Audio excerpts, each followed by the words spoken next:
प्रेमचंद की कहानियों में समाज की विसंगतियों और विद्रूपताओं का बखूबी चित्रण दिखता है। ऐसी ही एक कहानी है ठाकुर का कुआं, जिसके मुख्य पात्र हैं जोखू और गंगी। जोखू ने लोटा मुंह से लगाया तो पानी में सख्त बदबू आई। गंगी से बोला, ये कैसा पानी है, हमारे बास के पिया नहीं जाता, गला सूखा जा रहा है और तू सड़ा पानी पिलाए देती है। गंगी प्रतिदिन शाम पानी भर के लाया करती थी। कुआं दूर था, बार बार जाना मुश्किल था। कल वह पानी लाई तो उसमें बू बिल्कुल नहीं थी। आज पानी में बदबू कैसी? लोटा नाक से लगाया तो सचमुच बदबू आ रही थी। ज़रूर कोई जानवर कुएं में गिर के मर गया होगा, मगर दूसरा पानी आवे कहाँ से? ठाकुर के कुएं पे कौन चढ़ने देगा? दूर से लोग डांट बताएंगे। साहू का कुआं गांव के उस सिरे पे है, परंतु वहाँ कौन पानी भरने देगा? कोई कुआं गांव में नहीं है। जोखू कई दिनों से बीमार है। बहुत देर तक तो प्यास रोके चुपचाप पड़ा रहा, फिर बोला, अब तो हमारे प्यास के रहा नहीं जाता, ला थोड़ा पानी नाक बंद करके पी लूँ। गंगी ने पानी ना दिया। ख़राब पानी से बीमारी बढ़ जाएगी, इतना जानती थी, परंतु ये नहीं जानती थी कि पानी को उबाल देने से उसकी खराबी चली जाती है। बोली, ये पानी कैसे पियोगे? न जाने कौन जानवर मरा है, कुएं से मैं दूसरा पानी ला देती हूँ। जोखू ने आश्चर्य से उसकी ओर देखा। पानी कहाँ से लाएगी? ठाकुर और साहू के दो कुएं तो हैं, क्यों एक लोटा पानी भी ना भरने देंगे?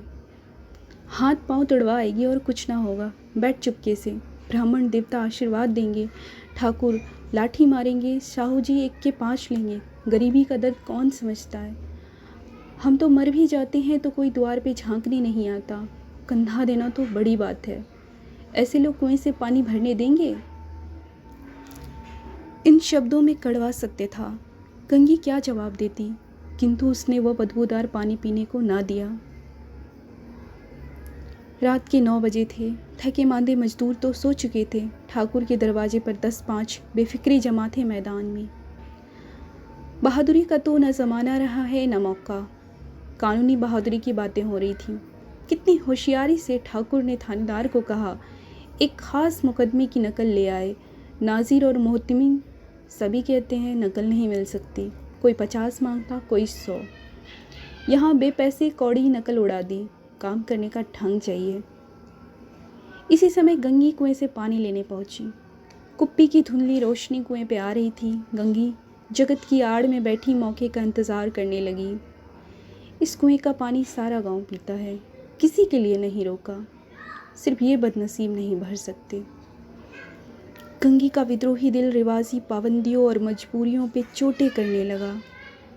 हम क्यों नीच हैं और ये लोग क्यों ऊंचे हैं?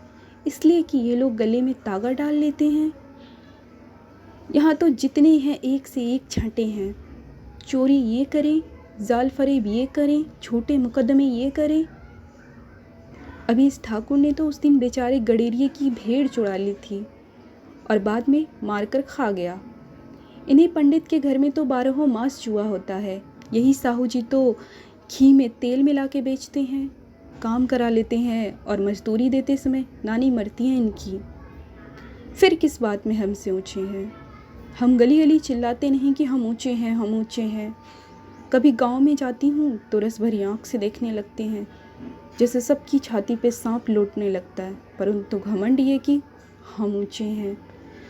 कुएं पे किसी के आने की आहट होती है। गंगी की छाती धक धक करने लगी। कहीं देख ले तो गजब हो जाए, एक लात भी तो नीचे ना पड़े। उसने घड़ा और रस्सी उठा ली और झुककर चलती हुई एक वृक्ष के अंधेरे साए में जाके खड़ी हुई। कब इन लोगों को दया आती है किसी पर? बेचारे महगू को इतना मारा कि महीनों लहू थूकता रहा, इसलिए तो कि उसने बिगाड़ ना दी थी। इस पर ये लोग ऊंचे बनते हैं।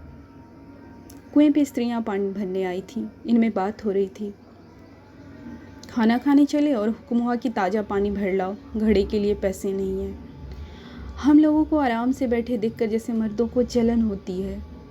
हाँ, ये तो ना हुआ कि कलसिया उठा के भर लाते, बस हुक्म चला दिया कि ताज़ा पानी लाओ, जैसे हम लौंडियाँ ही तो हैं। लौंडिया नहीं तो और क्या हो तुम, रोटी कपड़ा नहीं पाती, 10-5 रुपये भी छीन झपट कर ले ही तो लेती हो। और लौंडिया कैसी होती हैं। मत लजाओ दीदी, क्षण भर कर आराम करने को जी तरस कर रह जाता है। इतना काम किसी दूसरे के घर कर देती तो इससे कहीं आराम से रहती। ऊपर से वह एहसान मानता। यहाँ काम करते करते मर जाओ पर किसी का मुंह ही सीधा नहीं होता। दोनों पानी भरकर चली गईं तो गंगी वृक्ष की छाया से निकली और कुएं की जगत के पास आई। बेफिक्रे चले गए थे। ठाकुर भी दरवाज़ा बंद करके आंगन में सोने जा रहे थे। गंगी ने क्षणिक सुख की सांस ली। किसी तरह मैदान तो साफ हुआ। अमृत चुरा लाने के लिए जो राजकुमार किसी ज़माने में गया था वह भी शायद इतनी सावधानी के साथ और समझ बूझ के नहीं गया होगा। गंगी दबे पांव कुएं की जगत पे चढ़ी। विजय का ऐसा अनुभव उसे पहले कभी नहीं हुआ था। उसने रस्सी का फंदा घड़े में डाला, दाएं बाएं चौकनी दृष्टि से देखा जैसे कोई सिपाही रात को शत्रु के किले में सुराग कर रहा हो। अगर इस समय वह पकड़ ली गई होती तो फिर उसके लिए माफ़ी या रियायत की रत्ती भर उम्मीद नहीं थी। अंत में देवताओं को याद करके उसने कलेजा मजबूत किया और घड़ा कुएं में डाल दिया। घड़े ने पानी में गोता लगाया, बहुत ही आहिस्ता, ज़रा सी आवाज़ ना हुई। गंगी ने 2-4 हाथ जल्दी जल्दी मारे। घड़ा कुएं के मुंह तक आ पहुंचा।